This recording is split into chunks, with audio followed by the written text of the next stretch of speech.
नहीं, सबसे पहले तो मैं ये बोलना चाहूँगी कि मैं वहाँ उस प्रोटेस्ट मार्च में जो छात्रों ने निकाली थी जस्टिस फॉर रोहित की मांग करते हुए झंडेवाला में राष्ट्रीय स्वयंसेवक संघ के हेडक्वार्टर के बाहर, मैं वहाँ नहीं थी।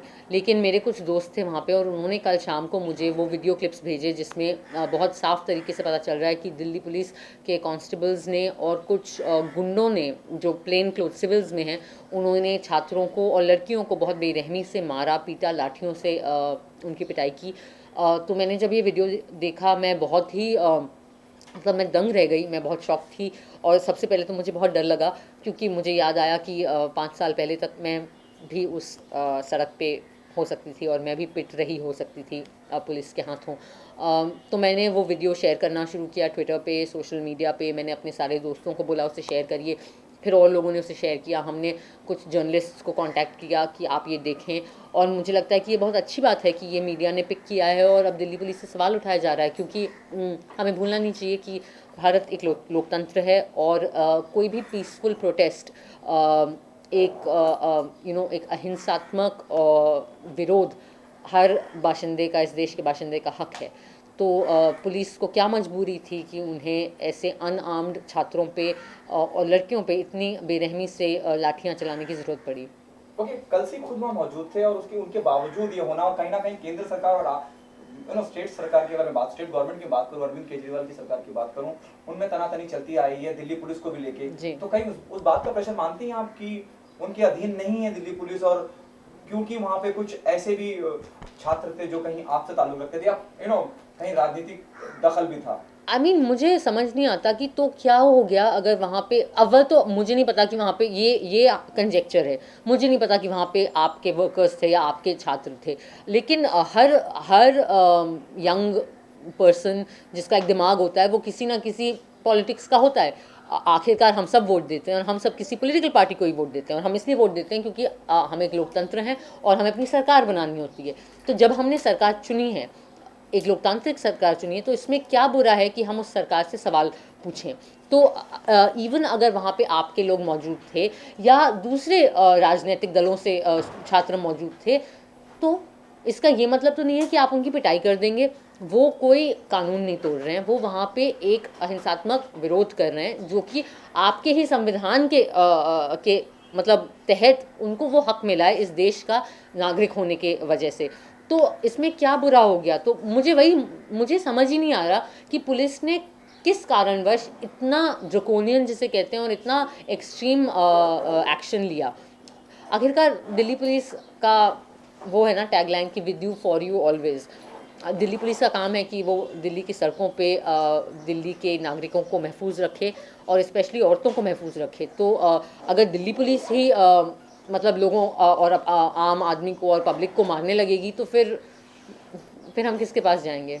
ओके, मोदी जी के आने के बाद बहुत बड़ी बड़ी उम्मीदें जगी थी, बदलाव आएगा, चेंज आएगा, केंद्र में वो खुद बैठे हुए हैं, और दिल्ली पुलिस इस तरह का बर्ताव करती है, खास करके महिलाओं के साथ, जिस बेदर्दी से, जिस बेरहमी से वो मार रहे हैं या पीट रहे हैं महिलाओं को, उस बारे में क्या कहना चाहेंगे कि बदलाव? और एक बात और सर, आप हमेशा से सॉफ्ट टारगेट रही हैं, जब भी आप कोई आवाज बुलंद करती हैं आपके खिलाफ भी बहुत कुछ होता है, और आप लेकिन करती हैं जैसे आप कर रही हैं। जी, आप खुद यहाँ मैं बहुत ढीठ हूँ, मैं बाज नहीं आती। अब मैं क्या बोलूँ अपने बारे में। बट मैं ज़रूर ये कहूँगी कि जी हाँ, दिल्ली पुलिस जो है केंद्र सरकार के नीचे आती है। लेकिन मुझे ये भी याद है कि जब निर्भया कांड हुआ था और जब उस लड़की का बहुत बेरहमी से सामूहिक बलात्कार हुआ था और दिल्ली और पूरे देश भर के लोग दिल्ली की सड़कों पे उतरे थे विरोध करने, तब भी दिल्ली पुलिस का यही रवैया रहा था। तब भी दिल्ली पुलिस ने हिंसा का साथ मतलब हिंसा अपनाई थी और बहुत बेरहमी से उस वक्त भी प्रोटेस्टर्स को हटाने की कोशिश की थी। तो उस वक्त तो कांग्रेस की सरकार थी। तो मुझे लगता है कि हम मतलब डेफिनेटली हम ये सवाल होम मिनिस्ट्री से भी पूछना चाहेंगे और उनसे दरख्वास्त करेंगे कि आप इस मामले में तहकीकात करें और हमें कुछ जवाब दें। लेकिन इसके अलावा मैं ज़रूर ये दिल्ली पुलिस से पूछना चाहूँगी कि आपको क्या ऐसा हो जाता है जब लोग एक पीसफुल विरोध करते हैं कि आपको ज़रूरत पड़ती है कि आप हिंसा के थ्रू लोगों को वहाँ से हटाने की कोशिश करें। आखिरकार जैसा कि मैं बार बार कह रही हूँ कि कुछ गैर कानूनी नहीं है इसमें। यह हक है नागरिकों का कि वो वहाँ पर प्रोटेस्ट कर पाएँ और ये हमारा समाज है, ये हमारा देश है, और हमें हमारे समाज और देश के बारे में सवाल पूछने का बिल्कुल हक है, क्योंकि हम लोकतंत्र हैं। एक दिल्ली पुलिस के अफसरों ने एक किस्म की मतलब सफाई दी है कि उस इलाके में 144 सेक्शन 144 लगा हुआ था, कर्फ्यू लगा हुआ था, और वहाँ पे प्रोटेस्ट करना अलाउड नहीं है। लेकिन अगर वो सच है, फिर भी मैं ये कहूँगी कि ठीक है, वहाँ पे उन लोगों को प्रोटेस्ट नहीं करना चाहिए था, लेकिन आप अलग तरीक़ों से उन्हें हटा सकते थे। आप वो रस्सियों से लोगों को पीछे कर सकते थे। आप को क्या ज़रूरत पड़ी कि आप मार पिटाई पे उतर आए? और ज़्यादा बड़ा सवाल ये कि आप खुद कानून के रखवाले हैं, आप कैसे कानून तोड़ सकते हैं? आप कैसे औरतों पे हाथ उठा सकते हैं? और आप गुंडों का सहारा कैसे ले सकते हैं? कौन थे वो लोग जो कि सिविल्स में थे, प्लेन क्लोथ्स में थे? जब पुलिस वालों से पूछा गया, वहाँ पे डीसीपी कलसी साहब खुद थे, उन्होंने कहा कि मैंने देखा ही नहीं। ये पता नहीं कैसे हो सकता है, क्योंकि उनकी नज़रों के सामने हो रहा था। और उन्होंने कहा कि नहीं, वो पुलिस के लोग नहीं थे। अगर वो पुलिस के लोग नहीं थे तो वो वहाँ क्या कर रहे थे, और आप उन्हें रोक क्यों नहीं रहे थे?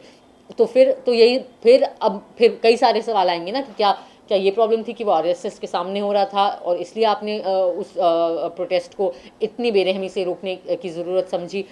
तो मुझे लगता है कि दिल्ली पुलिस की जिम्मेदारी है कि वो हमें जवाब दें, और वो जो गुंडे थे उनको, उनके खिलाफ कार्यवाही हो, और वो जो हवलदार थे, वो जो कांस्टेबल्स थे जिन्होंने लड़कियों को मारा स्पेशली, और स्टूडेंट्स को मारा, कि उनके खिलाफ भी कार्यवाही होनी चाहिए।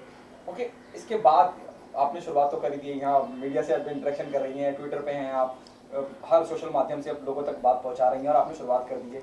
क्या आगे और आगे लेके जाने की तैयारी है आपको इस लड़ाई को, खास करके जो दिल्ली में हुआ? वेल, मुझे लगता है कि मैंने सिर्फ अपनी आवाज़ एक ज़िम्मेदार नागरिक और एक कंसर्न्ड सिटीज़न के तहत उठाई है। मैं ख़ुद दिल्ली में पढ़ी हूँ, शायद इसलिए मुझे थोड़ा ज़्यादा लगा कि अरे ये क्या हो गया। बट हाँ जी, हाँ, मैं वहाँ पे नहीं थी, लेकिन मेरे कई दोस्त वहाँ पे थे। वो लोग इस चीज़ को फॉलो अप करेंगे, और हम सबकी यही उम्मीद है कि हम वो सवाल पूछते रहें जब तक कि हम सरकार को और दिल्ली पुलिस को कुछ जवाब देने पे और कुछ कार्यवाही करने पे हम उन्हें मजबूर न करें, या हम बट मैं ये भी कहना चाहूँगी कि हम सिर्फ बतौर नागरिक और बतौर सिविल सोसाइटी अपना काम कर रहे हैं। इसलिए तो हमने आपको वोट दिए थे ना, कि आप संवैधानिक तरीके से हमारे देश पर राज करें, और संवैधानिक तरीके से लॉ एंड ऑर्डर मेंटेन करें हमारे शहरों में। तो अगर आप संविधान को भूल जाएंगे और आप गैर संवैधानिक कार्यवाही करना शुरू करेंगे, तो वोटर होने के नाते हमारी जिम्मेदारी है कि हम आपको याद दिलाएं कि संविधान में क्या लिखा था। ओके, आखिरी सवाल आपसे, आप खुद यहाँ मुंबई में अकेली रहती हैं सोरा, और पहले भी ये बताने के लिए शुक्रिया लोगों को कि मैं अकेले रहती हूँ, ताकि वो आके मुझ पे लाठियाँ मारे जल्दी ही। नहीं, आपको डर नहीं लगता? और आप इतनी बेबाकी से हर बात रखती हैं, ये बहुत शुरू से, और उसको लेके विवाद भी होते रहे हैं, खिलाफत भी होती रही है आपकी, लेकिन आपको जो कहना है, जो आपको सही लगता है कि हाँ ये सही है, या हक की बात है, या मुझे कहनी चाहिए, लोगों तक पहुंचनी चाहिए जी, डर नहीं लगता कहीं इतनी बेबाकी का? और अब आप मुझे डरा रहे हो, तो अब मुझे शायद थोड़ा डर लगेगा, लेकिन मैंने कभी ये नहीं समझा कि मैं कुछ गलत काम कर रही हूँ। मैंने हमेशा यही समझा कि हमारे देश में हमारे संविधान ने हमें जो हक दिए हैं उसी के तहत मैं अपनी ज़िंदगी जी रही हूँ। मैं एक बहुत ही मतलब मैं एक प्राउड इंडियन हूँ। मुझे अपने देश से, अपने शहरों से बहुत प्यार है। मैंने कभी ये नहीं सोचा कि मैं कहीं और चले जाऊँ, किसी दूसरे देश में जाके रहूँ। मैंने श्याम बेनेगल सर के निर्देशन में संविधान नामक एक टीवी सीरीज़ था, उसकी एंकरिंग भी करी थी, और तब मैंने, इसलिए मुझे संविधान मैं इतना कहती हूँ, क्योंकि उसको करने के वक्त मुझे समझ में आया कि हम कितने खुशकिस्मत हैं कि हम भारत जैसे देश में के बाशिंदे हैं, जिसका एक इतना बेहतरीन आईन और इतना बेहतरीन संविधान है, जो इतना प्रगतिशील है, और जो इतने अच्छे से हमारे समाज को एक रास्ता दिखाता है कि इस रास्ते पे चलो, ऐसा समाज, ऐसा देश बनाओ। तो हाँ, शायद मुझे बहुत ख़राब लगता है जब मैं आसपास समाज में देखती हूँ ऐसी चीज़ें जो इतनी दुखदायक हैं और गैर संवैधानिक हैं, और मुझे लगता है एक पढ़े लिखे नागरिक और एक जागरूक नागरिक होने के नाते ये मेरी जिम्मेदारी है कि मैं हमारे सरकार से और हमारे इंस्टीट्यूशन से सवाल उठाते रहूं, क्योंकि मैं हर साल वोट देती हूँ, मतलब हर 5 साल।